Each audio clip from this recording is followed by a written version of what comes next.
చెరువుల రిపేర్లు చేపట్టండి, వెంటనే టెండర్లు పిలవండి, వరద నష్టంపై రిపోర్ట్ ఇవ్వండి. ఉత్తమ్ రెగ్యులేటర్లు, షెల్టర్లు ఎప్పటికప్పుడు పరిశీలించాలని అధికారులకు మంత్రి ఆదేశం. తెగిన చెరువు కట్టల పునరుద్ధరణకు వెంటనే షార్ట్ టెండర్లు పిలవాలని అధికారులను ఇరిగేషన్ శాఖ మంత్రి ఉత్తమ్ కుమార్ రెడ్డి ఆదేశించారు. పాలనా పరమైన అనుమతులు త్వరగా పూర్తి చేసి ఆన్లైన్లో అప్డేట్ చేయాలని ఆయన సూచించారు. పాక్షికంగా దెబ్బతిన్న చెరువులు, కాల్వల మరమ్మతులకు కూడా టెండర్ల ప్రక్రియను తక్షణమే చేపట్టాలని చెప్పారు. గురువారం హైదరాబాద్లోని జలసౌధ నుంచి నీటిపారుదల శాఖ చీఫ్ ఇంజనీర్లతో ఉత్తమ్ వీడియో కాన్ఫరెన్స్ నిర్వహించారు.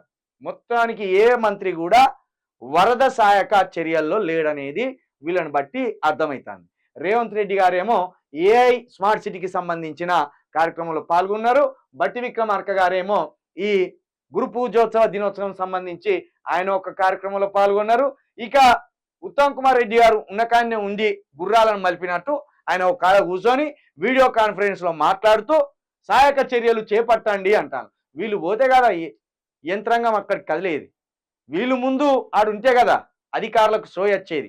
వీళ్ళు ఆడికి పోకుండా ఇక్కడ ఉండి పురమాయిస్తాను వాళ్ళని. సరే ఇక్కడ ఉండి అన్న అధికారులకు సరిగ్గా చెప్తానులా అంటే అది లేదు, ఏ అధికారి లేరు, ఎవడు కాపాడేటోడు లేడు.